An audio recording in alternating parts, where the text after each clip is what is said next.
If you're new here, welcome. If you're coming back, thank you for coming back. I'm glad that I didn't scare you away completely. Um, I'm Chauntée. I am the Learning and Development Specialist for STEM Education Works. So I do a lot of trainings and I also help write curriculum. I'm really excited to talk about block coding. If you're familiar with block coding, some of this might be stuff that you already know. Hopefully, you'll learn something new with it, and then we're going to sort of work through just the different categories, how they can be applied to your classroom. All right, so let's get into this. So we're going to do some conversation of block coding with a little 90s block party. Oh, yay! I love me some 90s, so I'm glad you're here. So why block coding?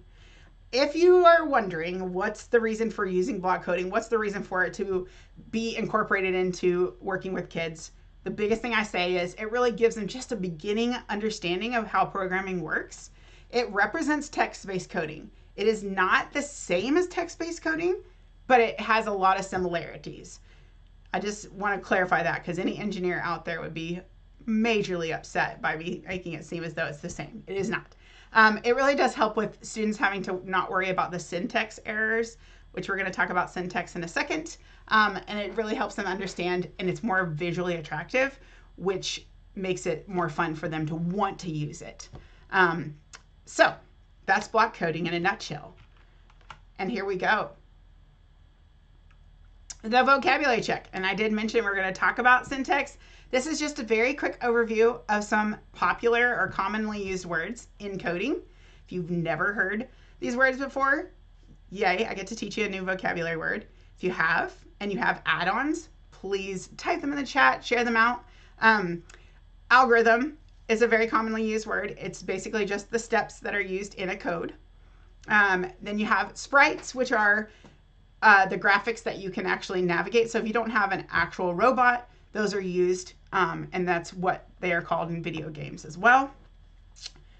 Boolean is a true or false. Usually the shape of a Boolean is like the V on the end of a code. So if you're looking at the block coding, you'll see those little V parts at the end of the block. And that's what a Boolean is, usually what that is. So that's used with those two possible outcomes, the true or false. The word bug, I'm sure you heard of it before. Bug is used often to talk about a problem in your code. And with loop, it's just repeating instructions. Loop is a word often used. It's used throughout every curriculum I use. And so it's important that we at least know what we're talking about when we're talking about that. Yes, Kevin, absolutely. You can have a copy of these slides. Anybody that wants these slides will also have a recording. So hopefully that helps. If any of you guys have anything, please make sure that you unmute or tap in the chat. Like, I don't want this to be just Chauntée talking because I get tired of the sound of my voice. So please pipe in or chat away with us. If I missed something, one of my coworkers has got me. Syntax is that thing that we talked about a minute ago. It's the rules or commands that are written. It's the brackets you see in a code, the commas, any parameters that are needed. This is the part why block coding is so specific and special for younger kids or people learning code. That intimidation of all these like commas and brackets and things can be really scary, and knowing where they go, and if you don't have them in the right place, you have errors in your code and it doesn't work correctly, and it can be super frustrating for especially students learning. So this is a great way to kind of avoid all of that, get to the point, and let them explore and enjoy it before they get to the frustrating part of it. It's still enjoyable to me, but it is frustrating, that part of it.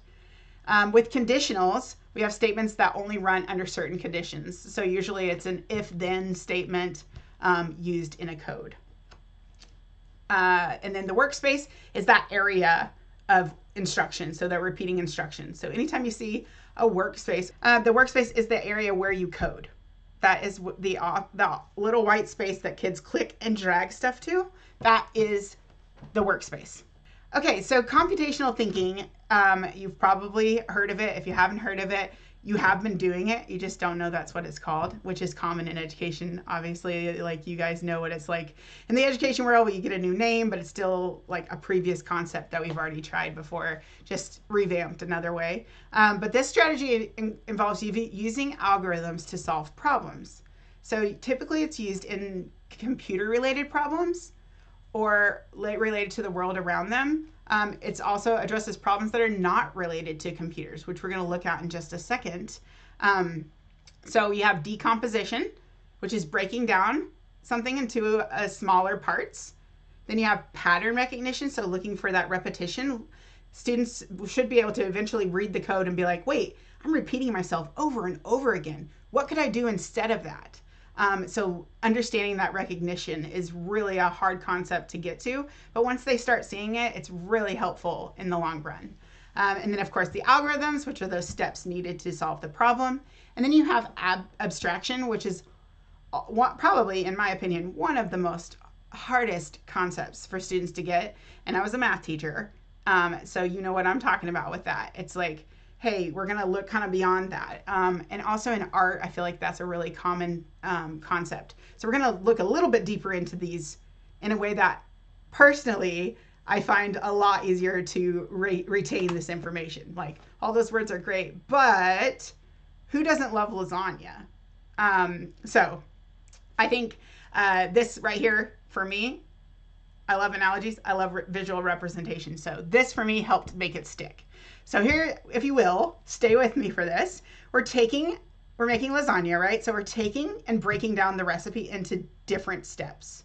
So again, I know I've said this before, but like with ADHD, if you have too much stuff going on around me, I can't focus. So this decomposition has actually helped me in my own life of being like, hold on. We just need to take one thing at a time, just one thing at a time. So gather the ingredients, then you cook the lasagna, then you layer the noodles with the tomato sauce and meat and cheese, and you keep going, and then you bake for 45 minutes. So these concepts of just taking it and just making it smaller and more doable, which is a very common math concept. So again, like I said, y'all are probably already using this if you're teaching. So you're taking that and breaking it down to just bite-sized pieces. Students really embrace the ambiguity and equips them with confidence to learn new things. That's what decomposition is supposed to do. Then you have the pattern abstract. So the pattern helps you speed things up once you recognize that pattern. So we're going to go to pattern recognition, which is students looking for that pattern in the puzzles and deciding if any of the problems or solutions they've used in the past could apply. So that previous knowledge is getting brought to the front. Wait, do I know how to do this where I could do it faster or a different way? Then once they do that, then you have that pattern abstraction or the abstraction where they are taking that and being able to speed it up faster because they're like, I got this. And then of course the students pick a daily task or whatever to write down step by step. But with the lasagna, you have it like, oh, now I'm done. I can go and tell a family member or a friend, hey, this is how you do this. And you can actually show someone and walk someone through it. And that's what that part of the algorithm part of it is really helpful. So when you're thinking about like students coming up with that concept or working through that concept, I usually start with a daily task. Every single person in here probably, if not, I'm surprised, has done the peanut butter and jelly activity either as a student or in a class that you were taught where you're like, okay, tell me how to make one. And then they try to follow it. Okay, so based on all that stuff, which we all know you're kind of doing anyways, what now? So where do I start? I'm going to tell you, as someone who taught English second language students in Texas, Coding Unplugged was the best way for me to start teaching concepts of coding. If you've used it before, awesome. Please share some ideas. If you haven't, I'm really excited about this. So I will say, when I first started teaching coding, I was obviously very scared myself. Like, I don't even know how to code. How am I supposed to teach this? Coding Unplugged was a lifesaver. So I had a classroom full of ESL kindergarten students, and I was like, how am I supposed to work with this? So I basically had a sink where I told them they have to tell me how to wash my hands. It was probably one of the most fun I've ever had in my classroom before, with I'm just not super great with younger kids, but this one was probably one of the best for me. And also, it seemed like they were having the time of their lives because it was just like, wait, you didn't tell me to do this, so I'm not going to do it. And it was like, dry your hands. Well, no one told me where to dry my hands. So I'm drying it on someone's shirt or I'm drying it in my hair. And it was just a really good time of just teaching them how important it is to make sure you have every single step in line because they won't know what to do if you don't tell them. It's basically what I told the students. Like, you say wash my hands, I don't know what that means. You have to tell me what that means, which is really fun. So Coding Unplugged, dig in if you haven't. But here's some other things that I've done before. We've done floor activities like the one on the bottom left, where the students have certain places to avoid and they're just using arrows. When I first started, it was just arrows. And then I started incorporating in numbers where they could say go forward and then put a number next to it to say 2 or 3, which was really fun to watch them process through it. Before I actually did that one, though, I did more of like what you see on the right-hand side, but I had them draw out a little maze, and then they used the arrows and laid out a code to get through their own maze. And then I had students switch places, and one student would do someone else's maze, and they had little plastic bugs, and they would drop a plastic bug on the code if it didn't work for them. So it was bringing in that vocabulary of the word bug in a very visual way, which was helpful. And they remembered that word forever after that. So it was really easy to be like, there's a bug in your code. And they knew exactly what that meant because they had seen it in real time. But just giving them those key concepts of computational thinking without having to incorporate new technology or teaching yourself and the kids how to use technology, that's a lot at one time. It's a lot easier to teach the concept of coding before you actually then have to teach the technology. And that's my personal experience. Although, even more and more kids are just so commonly used to technology that they probably will pick it up in like a couple of seconds. It's more us that get in the way of it. So for your own sanity and so your anxiety doesn't just go outside of the realm of life, you want to make sure that you can just take it slowly. They're going to teach you, you're going to figure it out, but don't get yourself so overwhelmed with having to learn so many new things at one time.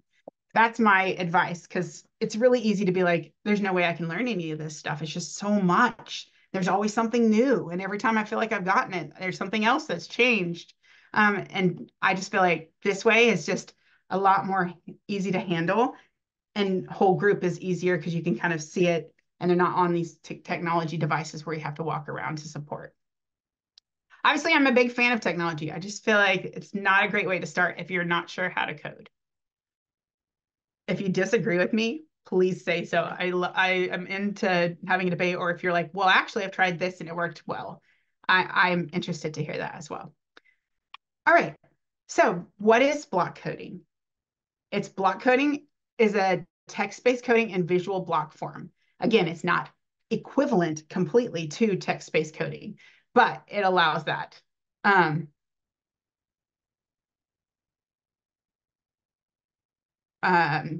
So we have on the left-hand side a Python code, and on the right-hand side a block code, and it's the same exact code. And it was helpful for me to kind of see it in this way. And while we're on that subject of seeing code, another great way to learn to code without actually doing the technology is having a block code in front of you with the kids or on the display, and you'll walk through the code and determine what each thing is doing. Like, what is this supposed to mean? What are you telling the robot to do here? It blows me away how quickly I learned to code based on just reading code or having someone explain to me, well, this is what's happening. This step means this. And just breaking it down in that way was really helpful for me. All right. So speaking of block coding, you've probably seen every platform that does stuff for education has block coding. Typically, block coding looks like this. Sometimes there's a little variation here. What you're seeing on the screen right now with the samples come from multiple different platforms because I wanted you to see. Oftentimes, the color coordination that you see for each category is pretty closely entwined. And I'm not saying every time it's going to be the same color, but typically you'll see event blocks are all that yellowish color. But I made that exception on here. Microbit uses on button A and B, and they made that a different color than just basic events so that you could determine the difference between them, but it's still an event block. So what is an event block? It's used to trigger when the script should run. Your script is not going to know when to run, or your code's not going to know when to run unless you tell it a way to run. I typically explain this to my students, like every one of them has played a video game or has been a part of a video game at some point, where they run into another character. I always use Oregon Trail because I'm, older. So I always like to use that because you think about you're walking down the Oregon Trail and you run into a bystander, and the bystander then starts to a pop-up speech bubble happens, right? That's what's happening with events, is like when this character runs into this character, that's an event. So it's used all the time. Also, it is the main block. If you don't have it, your code won't run. All right. Next one is motion, which is incorporated into all the different types of codes. Again, I'm trying to make sure that you can see how the color coordination is pretty aligned. Even though that one purple is a little brighter, it's still got that purple color to it. It's very helpful because then the kids start to recognize that color they're looking for and start to get into a groove a little easier. So these are used to control the movement or positioning of objects. So with sprites and or with a robot, you can have it move a certain amount, turn this way, turn that way. If you have grippers or suction cups or anything like that, this is where you're going to find that information. All right, control. The control blocks are designed for movement of the robot under certain conditions. So earlier we talked about conditionals. These are conditionals. If blank happens, then this, or repeat this many times, or if this, else this. I use if and else often in my code because I might say, like, if the robot runs into something, then do this, else just keep running the program. So it's really, really helpful. I've started to incorporate it in more and more with more advanced coding because it's going to be the bane of their existence if they don't get the concept down. It's also where you'll find a wait if you want it to pause or to freeze for a second. Wait until this happens, then do this. Those are where you're going to find all of those, is in that control section. And you'll see here, again, these are from different platforms. They're all yellow. All right, now we're in operators. This one was probably my most scariest one because I was like, wait, I have to incorporate math also on top of everything else, which, again, I was a math teacher. I do love it, but I was already overwhelmed. And it was like, now what? This one is really helpful when you want it to randomize numbers, like randomly pick a number. So a lot of times students use this when they are making dice. They can say, pick a random number between 1 and 6, and then they can have it go where it rolls the dice and it will pick a random number. So these are really helpful as students start to explore the concept of having it pick random stuff. You can do greater than, less than. I use that whenever students are collecting items with their robot. They can have it count how many times they collect an item. It can automatically start counting and adding one every time you run the code. So you can do subtraction, addition, division, calculations, and make decisions based on the result of these calculations. It can get very complex, but it can also be just really basic, like +1 each time, and it just adds 1 point each time they get to a certain location. I use this a lot in Sphero when I use the Sphero bolt, because that concept is really, really easy to incorporate in there, but still adds a complexity to the code. And now we have sensing. Sensors have become one of my favorite things in coding. At first, I was like, zero chance I want to touch that. So if you feel that way, you're not alone in that. But it is super helpful when you start to do calculations or you want kids to get data from your code. This is where you're going to get that. It's great for doing interactive stuff. So you can say set drag mode to draggable so it can drag, or you can set it to non-draggable so it can't drag anything. You can have it initiate a timer. It can be where it does this when it touches that color. It could have it where it accelerates to a certain point, and then once the x-axis hits a certain point, it does something different. You can calculate the velocity of your robot. It's very helpful, especially when you're trying to collect data, and the kids can analyze the data and see like how fast did I go when I put it to this, or how much time did it take to get from here to here when I set it at this velocity and this velocity, and it really can be incorporated into lots of mathematical stuff. And then we have sound, which I always say it's a love-hate relationship for me in the classroom, because you have, 24, 25 kids all picking sounds to use. And then it just drives you crazy. Me. I'm not going to put you guys in the same boat as I am. All right. So the sound block provides users with tools for adding audio. It really does enhance stuff, and it's really actually makes the kids more interested in it, because then they're like, oh, I can add this. So it's really nice to have a way to be like, oh, you can have it play this sound when the timer's up. Also, if you notice on the screen, you have a set volume too. You can dictate how loud or quiet it is, which has become very nice for me. It's like, oh, let's all set our volume to 20%. Now we can move on. So that's helpful. All right. So before I go, I'm going to pause before I dive into that part of it. I'm going to pause for a second. Are there questions, comments, anything about the concept of block code?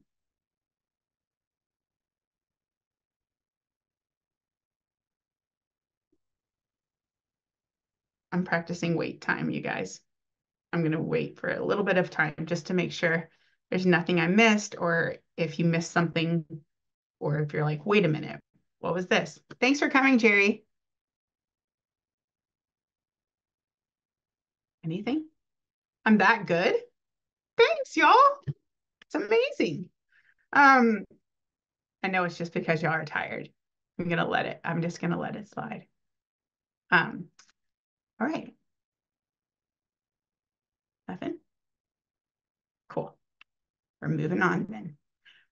Okay, so that's cool, but now what? So there's 1,000 things on your mind outside of just incorporating code. And I do understand that um, as you start to see the standards change, thanks for coming, Carol. You're noticing that there's an increase in the computer science standards being incorporated even as little as elementary school. So it's really stressful, I know. And just the idea of having to remember some more things on top of everything else. So here's some ideas as to how you can incorporate it. So you can use it as a form of assessment, which allows kids to demonstrate their understanding of certain skills. They can reflect. They can use it for identifying challenges they encounter. They can use it for projects. One of the things that I used it for most of the time when I was using it was challenges, like helping children see it from a problem-solving standpoint. That requires a lot of collaboration, more than what I thought it would, because I'm like, okay, there's an issue with their code. They can't figure it out. Now, let me call one of my friends over to look at it with me. Then they're like, well, what did you do differently? Oh, I would have tried this. I would have tried that. It does allow for that problem solving concept, which is useful in all areas of life. So that's one way that I used it. Real world applications, you can have guest speakers come in. The kids can see firsthand how coding is used. I'm a big fan of microbit because it does allow for the kids to kind of explore the sensors and think about how the sensor is used in the world around them. So there's like a stoplight one, and they actually have it set to where the stoplight changes colors at different times. And that's real world. They're seeing that every time they go in the car, or every time they're out. So it's really helpful for them to see how is code used in the world around us. The microwave has it. The dishwasher has it. So I always try to talk about like what ways have you seen this concept used? And then integrating it into projects. So I've used block coding into existing curriculum subjects like math or science or language arts, was like I said earlier. like I said earlier, I was talking about how it's really easy to incorporate math in here. So some of the, and science is really commonly used, but we have done a lot of incorporating language arts into it. When it comes to storytelling and story reading, I've had kids do a summary of a story based on the robot. The robot takes you through the story. And it really has helped my students be more visual with it because they've been able to use a display and have just LED lights display things on there, which is really helpful for kids who struggle.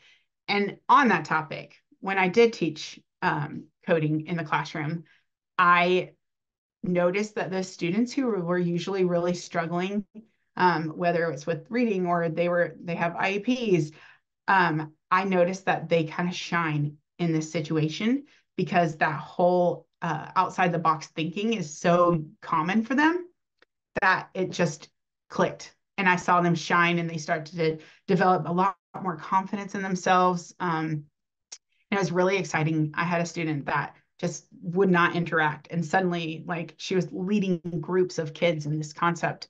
And it was just so rewarding to see her realize her potential. All right, so Kevin asked a question. Could you have an if then else section item include an item from the sensory section? Yes, absolutely you can.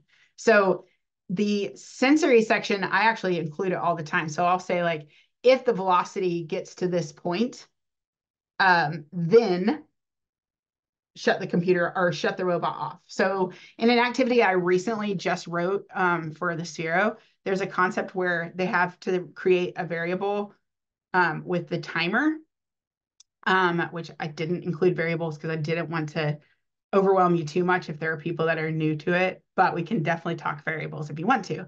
But I had them create a variable where it's like counting down the seconds. And once you get to, if the timer equals 0, I had it say, then do this. So when the timer equaled 0, the robot shuts itself down. So they have it where the robot turns off. So then it's done. You didn't succeed or you did succeed, time's up, which is a really fun thing to watch students figure out because time can be really stressful, but then some kids thrive off of that.